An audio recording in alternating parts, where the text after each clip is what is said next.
колеги пратеници, почитувани министри, почитуван премиер. Еве, после 6, односно 8 месеци веќе чекање за поставување на пратенички прашања, конечно се собра владата. Влада која што е континуитет на 5-годишното разорување на македонската демократија, влада која што нема никаков легитимитет, кредибилитет и авторитет да ја води државата. Влада која што е континуитет на неспособноста, на криминалот и на корупцијата. Ова е влада која што двојно го зголеми долгот во овие 5 години, односно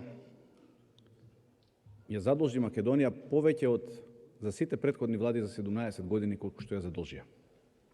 Ова е влада која што го понижува македонскиот народ на секој чекор, дозволува мешање во внатрешните работи од страна на соседните држави и повеќе се грижи за тугите интереси отколку за домашните интереси. И односно што мислат македонските граѓани. Ќе поставам само едно прашање, имам две, меѓутоа се одлучи во интерес на времето и на колегијалноста да поставам само едно прашање. Ќе го упатам кон министерот за внатрешни работи, почитуваниот Спасовски. Станува збор за најскандалозното министерство во владата на Република Македонија, во кое што секојдневно се случуваат скандали, кои што се изнесуваат во јавноста. Денеска јас нема да поставам прашање ниту за криминалот, односно рекетот во Битола од страна на Вице Заев и зошто беше избришено името од кривичната пријава.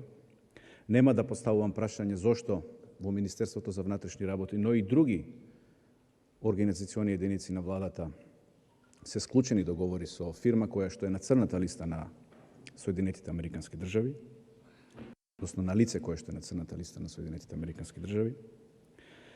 Нема да поставувам прашања поврзани со Вибер групата од Прилеп, која што беше формирана во очи избори за шиканирање на партиски, односно политички неистомисленици. Нема да поставувам прашање кој го украде и како се дозволи да се украде маслото во вредност од 2 милиони евра, маслото од канабис, по втор пат, значи се случува кражба во истата фирма Five Letters. Нема да поставам прашање дали тука се вмешани и некои структури кои што се блиски до дел од коалиционите партнери. Нема да поставам прашање зошто се обидовте да го скриете убиството на младиот ракометар од Хрватска. И 3 дена после објавата, вашата објава, ќе добиете прашање, бидете трпеливи, ќе го добиете прашањето. Нема да поставам прашање зошто 1 тон дрога помина на Скопскиот аеродром, обезбедуван со возило од царината. Нема да поставам прашање што се случи со предметот Планина, односно со акцијата Планина, која што толку беше добро најавена, а веднаш потоа добивме информации дека е пробиена.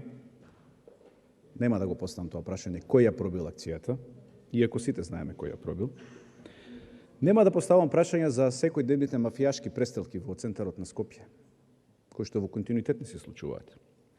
Нема да поставам прашање зошто автобусот на БЕСА, односно техничкиот сервис во кој што е регистриран автобусот, кој што 131 пат помина на граница, зошто 3 месеци е чуван во фјока, е чувано тоа решение за затворање на тој сервис.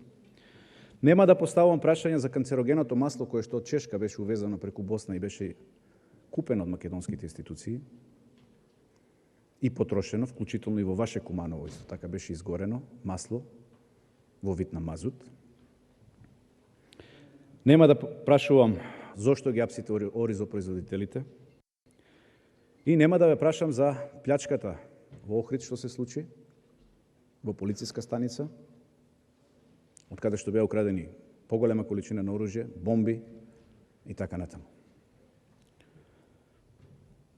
Нема да ве прашувам ни зошто на поедини пратеници им доделувате обезбедување, физичко обезбедување, а тоа не го правите за лидерот на опозицијата, кој што секојдневно открива скандали, коруптивни скандали.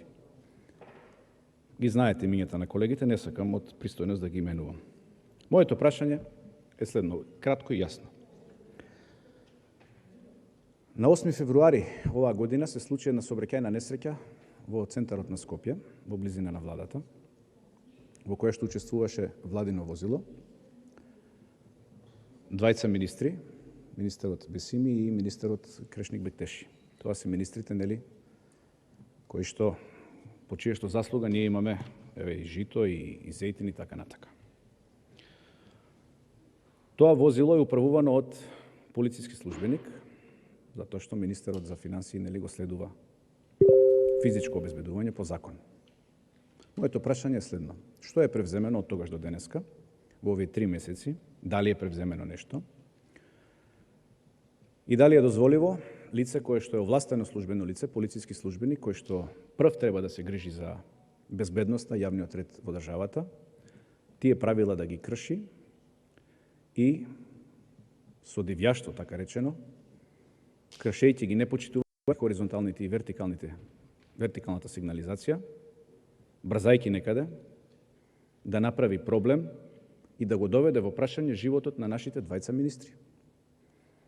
Моето прашање е дали тоа лице е суспендирано, односно дали е поведена постапка против него и доколку е поведена, е резултатот, односно исходот од таа дисциплинска постапка. Молам за краток само одговор со да или не. Ви благодарам.